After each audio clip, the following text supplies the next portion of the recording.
Nail extension আর মেহেন্দির কাজটা ছিল আমার বেলঘড়িয়াতে, কলেজের এক সিনিয়র দিদি কস্তুরীদি। অনেক দিনের পরিচয় সেই দিদি আমাকে বুক করেছিল। তো তার বাড়ি পৌঁছে গেছি। দেখো কি কিউট না ডগিটা। এই প্রথমবার আমি স্কুটি চালিয়ে এত দূর গেলাম। বাড়ির কাছাকাছি তো স্কুটি চালিয়ে বিভিন্ন জায়গায় কাজে গেছি, কিন্তু এতটা দূর কখনোই যাইনি।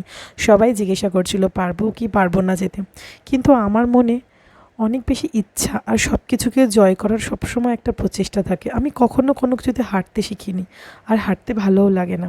তাই আমি চলে গিয়েছিলাম। অনেকের কাছে এটা হয়তো খুব ছোট বিষয় হতে পারে যে স্কুটি চালিয়ে গেছে তো কী হয়েছে, কিন্তু আমি সেই দিনকে যে আনন্দটা পেয়েছিলাম যে আমি এতটা দূর মানে এইভাবে গেছি, আমার তো খুব ভালো লাগছিলো। আমি এটা সবাইকে বলছিলাম।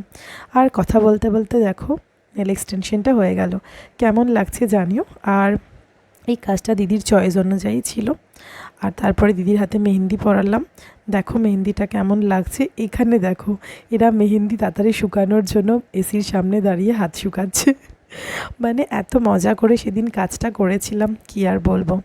যাই হোক, ব্রাইড প্লাস আরও অনেকজনেরই মেহেন্দির কাজ ছিল। আমার সাথে বর্ষা, আমার স্টুডেন্ট, গিয়েছিল, ও আমাকে হেল্প করেছে। তো কেমন লাগলো কাজগুলো? তোমাদেরও যদি নেল এক্সটেনশন বা মেহেন্দির জন্য বুক করতে হয় তোমরা বুক করতে পারো। তারপরে আমরা ফিরে গেলাম। এই বালি ব্রিজ দিয়ে তখন আসছিলাম, সেই সময় একটা ভিডিও ক্লিপ নিলাম। এই রাস্তা দিয়ে তো বরের সাথে অনেকবারই বাইকে করে গেছি, কিন্তু একা একা এই রাস্তাতে বাইক চালানোর মজাটাই আলাদা, তাই না? ভিডিওগুলো কেমন লাগছে সবাই একটু কমেন্ট করে জানিও। ভালো লাগলে একটা লাইক করে দিও। Thank you, tata.